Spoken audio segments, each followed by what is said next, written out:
Hello to all of you who have made your way here or have found your way here.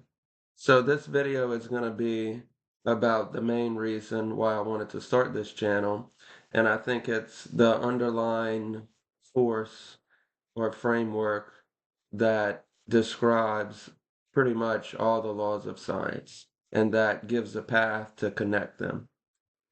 So it's about a self-organizing code. The universe evolves by minimizing free energy along symmetry-constrained, approximately scale-invariant pathways, where dodecahedral-like geometries, shown here, arise as emergent optimization attractors rather than literal spacetime shapes. Although maybe something like this is the literal spacetime shape.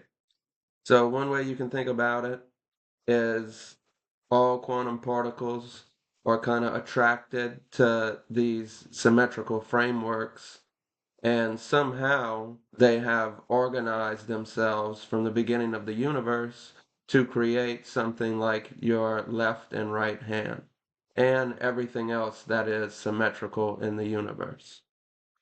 And a good way of describing this is using a dodecahedron fractal, because you have a pentagon here, and if you look closely, you have a pentagon here, and then even closer, you have a pentagon here, so that you can keep going infinitely inside the pentagon dodecahedral shape or infinitely outside. So that is what makes it scale invariant, because at every scale you have the same shape. And that's why it's a perfect symmetry attractor to approximate what's going on in the universe, because you can blow it up to as big as a galaxy, as big as a left and right hand, or as small as a DNA or protein structure, and you can still utilize it to approximate what's going on at those different scales. So one stream of evidence that proves that I do know a little bit about what I'm talking about in this area is I recently had a chapter that came out in the first edition of a book called Quantum Mechanics of Biological Systems. It's part of Taylor and Francis group that's been around for over 170 years. And I have chapter 4 in it, titled Chaos to Coherence, A Path to Molecular Organization. But there's many chapters in it that are very good. I didn't put chapters 1 and 2, but they're just an introduction chapter to quantum theory and the history of quantum mechanics and quantum biology, talking about Schrodinger's What is Life, and other Niels Bohr and Albert Einstein and other scientists.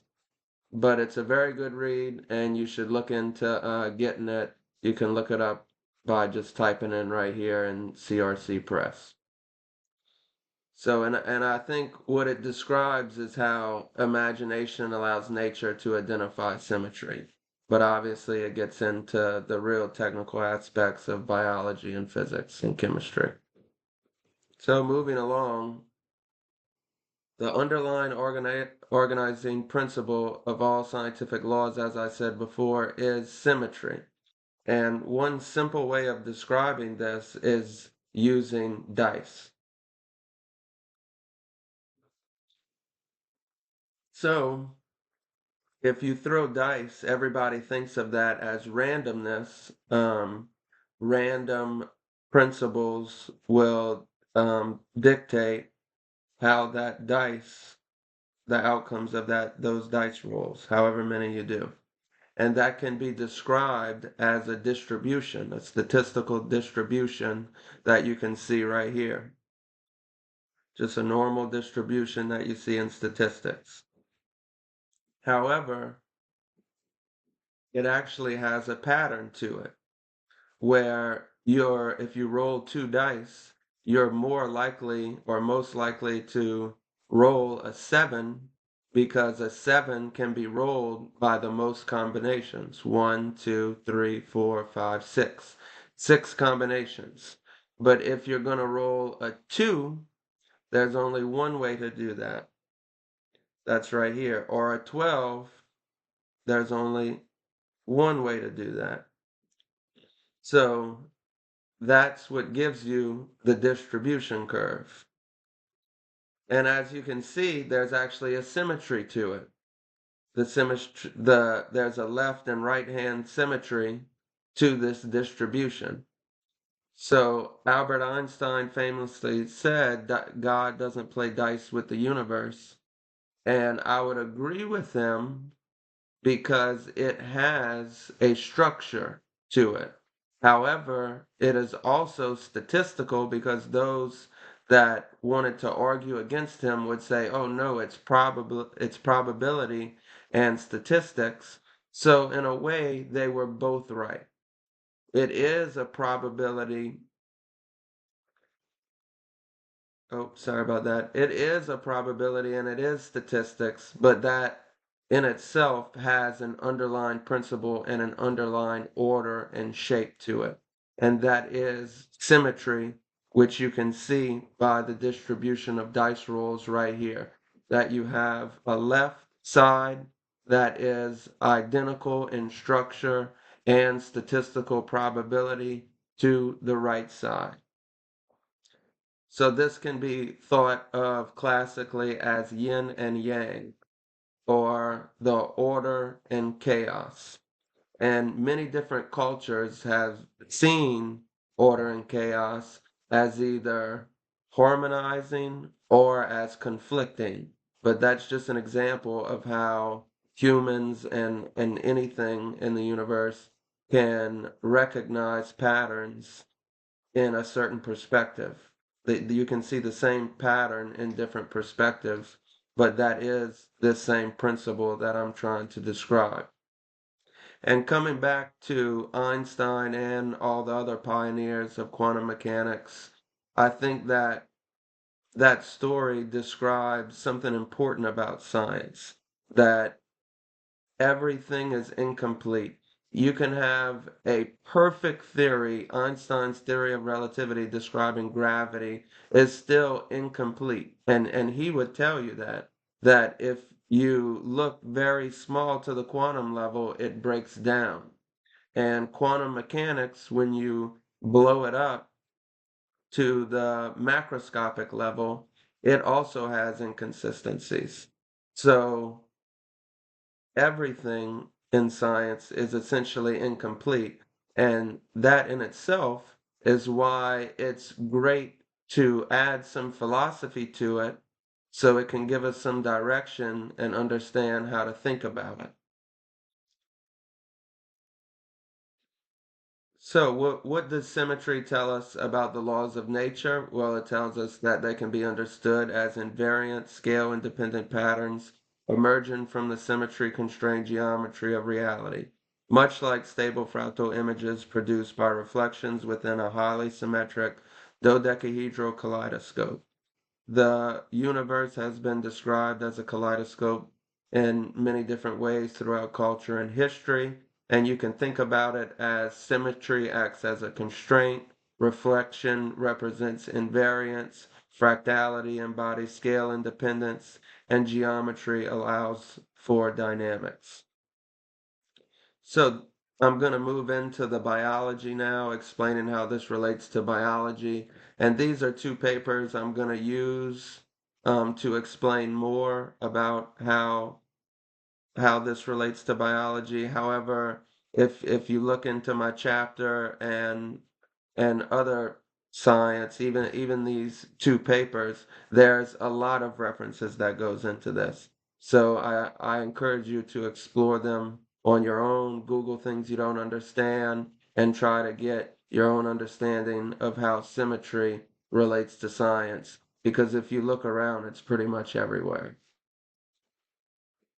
So let's talk about proteins and how the proteins that make up our body utilize symmetry. So you can have conformations that create state space, and each state space can be interpreted as a symbol, kind of like a bit pattern in digital communication. So, what are these conformations? Well, you can have conformations of folded proteins, which are understood very well in biology, that have alpha helices, beta turns, and beta sheets. And all these different colors represent different conformations. And you can see that well folded proteins don't really change their conformation so much. They basically stay in the same orientation or conformation. However, disordered proteins have an ensemble of conformations. They're very flexible. They can bend and turn and twist to all kind of different combinations, but that allows for flexibility in the biological system. So that's needed. However, our scientific tools aren't very accurate at measuring and describing them, and that's why they have been elusive to investigate. But we are starting to understand them through multidisciplinary approaches. So, one way you can think about how these can be utilized is that if you have a intrinsically disordered protein, it will have native conformation, so a normal function. So it has normal things that it binds to. So it's represented as P here, and it's binding to a ligand represented by L here. So this is its normal function. It's normally binding to this, which has a certain conformation, which entails a certain function. However, since it can have an ensemble of different shapes, conformations, or patterns, it's also going to bind promiscuous ligands. So it's going to touch and grab onto things that it really shouldn't be binding to, that has no function. So it has ligands it's binding to associated with its function, but it's also binding promiscuously to all kind of other ligands, whether it be other proteins, lipids, or DNA or RNA. It's binding to other things that doesn't have anything to do with its function.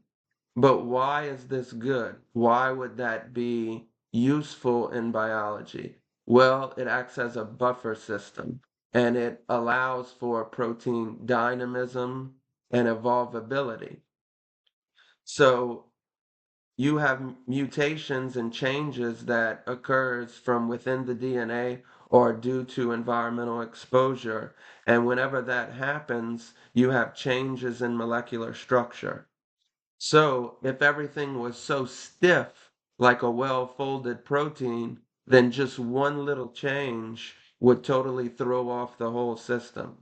But if you have an ensemble of conformations and you have disorder that's part of the system, then if you have a perturbation that happens from the environment or internally from a mutation, then the system can adjust and still function properly.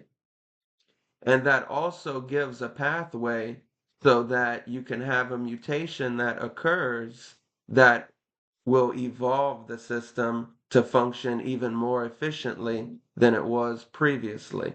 Since you have all these promiscuous interactions, you can have a buffer system so that you might need 4 or 5 mutations to occur until that promiscuous interaction turns into a real function that can be utilized with the system.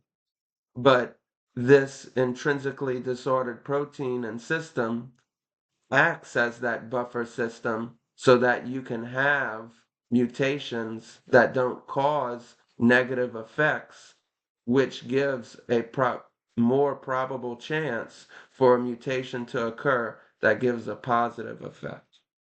So that is how these intrinsically disordered molecules are utilized in the system. But how are they utilized for morphology and form? And we'll get to symmetry. So let's move on to that. So they're utilized for morphogenesis, and morphogenesis, a great example of that is embryogenesis, or how the human body forms from a single cell, and it goes through all these different shapes and structures until finally you get a human. So that's what morphogenesis is, a good example of it. So phase separation, which describes how these intrinsically disordered proteins form liquid droplets like stress granules, nucleoli in the nucleus, transcriptional hubs, matrix remodeling. They act as information routers, just like in information technology. They're a rule-based sorting mechanism analogous to packet addressing in an electrical network or a digital network. So the digital aspect comes from the threshold behavior where small changes can abruptly reorganize the system. These transitions convert noisy analog biochemical fluctuations into robust discrete outcomes, just as a logic gate convert voltage ranges into zeros and ones. So these intrinsically disordered proteins can form liquid-liquid phase separation and separate themselves from the surrounding solution so that it's all mixed together, and then it goes through liquid-liquid phase separation, and you have two different liquid-like states. That's important because it can separate biomolecules without the need for a membrane. So I talked about that before in my previous videos. That has to do a lot with the origin of life, because that's how life can separate itself from the environment before the incorporation of membranes. And then those liquid-like droplets can actually start to form together more tightly and have less and less water and form into a gel-like state, and then it can exclude more water and form into a fiber-like state or a solid-like state. And that is important for matrix remodeling, or how your cell turns these fibers like fibronectin and collagen from being soluble in the solution to taking those proteins up and forming them into fibrils or fibers for your cells and your body to use. So how does this relate to our symmetry that you can see with the naked eye? So that we're talking about human morphogenesis. So intrinsically disordered proteins can mirror each other in ensemble behavior, interaction patterns, and spatial organization, even though they never settle into a single symmetric structure like molecular enantiomers. Think of it as yin-yang, not left hand versus right hand molecules. So you can have these liquid-liquid phase separated protein condensates made of intrinsically disordered molecules that mirror each other, not perfect enantiomers like you'll see in molecular structures, but kind of like chaos and order in the yin yang pattern, where you'll have these ensembles of proteins that can mirror each other, not exactly, but just good enough to where you can have self organization of right handed and left handed structures. So, this is pretty much the mechanism of how left and right hand symmetry is created. And this is the structural flexibility mechanism. You obviously have proteins that specifically encode certain structures on the right and left hand side of the body. You have genes in your DNA that code for proteins through RNA that are specific to right and left hand. But still, the question remains is how are they structurally organized in that bilateral symmetry? And intrinsically disordered proteins or any intrinsically disordered biomolecules are definitely used for this mechanism. So you can also think of this in plant photomorphogenesis, which will lead us to talk about the brain and how memory works. So you can have light-induced liquid-liquid phase separation of intrinsically disordered proteins in the photosynthetic system. So plants need to somehow use the energy from a photon, from light from the sun, to turn water and carbon dioxide into sugar so it can store energy and utilize that energy. So how does that happen? Well, if you want to read this whole paragraph, you can understand the science briefly that goes over the science regarding this, but I'll try to explain it to you simply by using an hourglass. So whenever you have a pile that forms in an hourglass, once it starts getting to the end, you can sometimes see when one particle of sand falls, it can sometimes cause an avalanche to occur down this whole pile. So it's almost like all these particles in the pile were in the perfect conformation, perfect structure to where it just needed one little grain of sand to set the whole avalanche off. And that one grain of sand initiates a lot of work to be done, a lot of energy, a lot of potential energy to get turned into kinetic energy that can be used for work. So you can think of this as that one grain of sand as a photon from the sun hitting that photosynthetic complex that's made of a bunch of intrinsically disordered biomolecules that are in the perfect orientation to utilize that little bit of energy to turn all the potential energy that's stored in that biomolecular condensate, turn it into kinetic energy so that it can be used for enzymatic reactions and create the sugar so the plant can use it. So I think that's a very logical and down to earth way of explaining plant photomorphogenesis.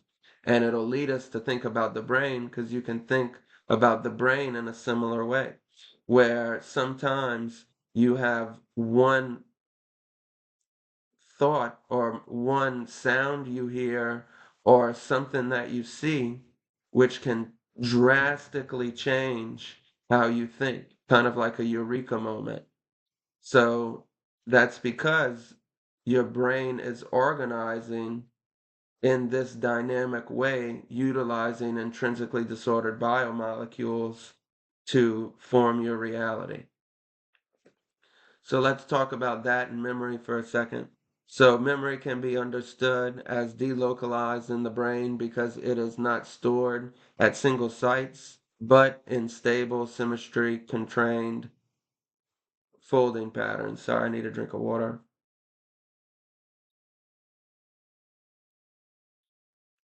So memory isn't localized, and that's why it's been hard to pin down exactly where memory is stored because there's no one spot it's stored. You can't look at one protein and figure the whole thing out. So it's symmetry constrained folding patterns of proteins and nucleic acids that are repeatedly instantiated across many spatial scales, much like invariant motifs in a fractal kaleidoscope.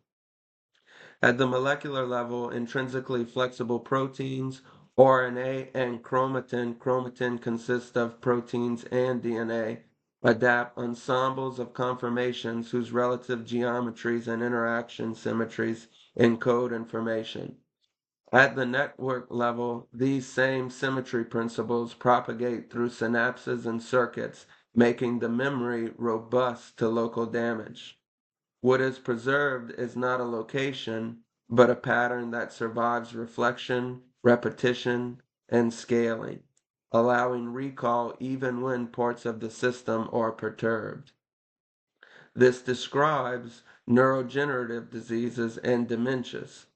and it describes them by arising when this symmetry is lost through protein misfolding, aggregation, and a great example of aggregation would be prion disease, which I made a video on before, and you can find other videos about that on YouTube. And prion disease is also called transmissible spongiform encephalopathy. So, moving on and continuing, it's misfolding, aggregation, or disrupted nucleic acid organization, causing the fractal, self-similar patterns that stabilize memory to decohere and collapse, leading to progressive information loss without the need for a single memory center to fail. So memory is spread out throughout the whole brain so that even if you have perturbations, even if you have a concussion or you have a mutation, it still allows the system to retain that memory. But of course, in the case of neurodegenerative diseases, you can have enough perturbations that will lead to that memory loss. And there's also papers written on that as well. So there is a lot of take home in this one, but I just narrowed it down to the four most important things, and I think that is reality is a self-consistent physical system, and the idea that it is computing arises because scientists use metaphors like logic gates or information processing to describe constrained, rule-governed interactions in matter, not because the universe is literally running an external program.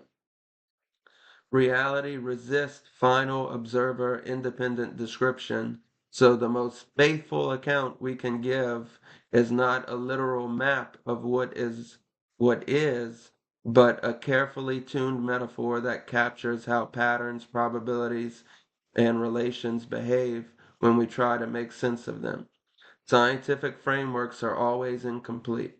They're always incomplete because they are metaphors of how we're describing them. That's why we have to be aware and careful when we try to extrapolate too far. We have to remember that it is just a metaphor, and the way that we're looking at it is going to dictate how it unfolds. So without an observer, symmetry is not formless, but it is form without appearance. It exists as potential eloquence rather than expressed meaning. Chaos, meaning the intrinsically disordered biomolecules in our brain and in all of life, paints experience into our minds. It's not what you look at that matters, it's what you see. The patterns we choose to see will determine the future, as I mentioned before. Imagination is the universe continually looking at itself in a new perspective, and I think that defines evolution, not just on Earth, but anywhere else in the universe and existence. I hope you enjoyed this one, and have a wonderful day.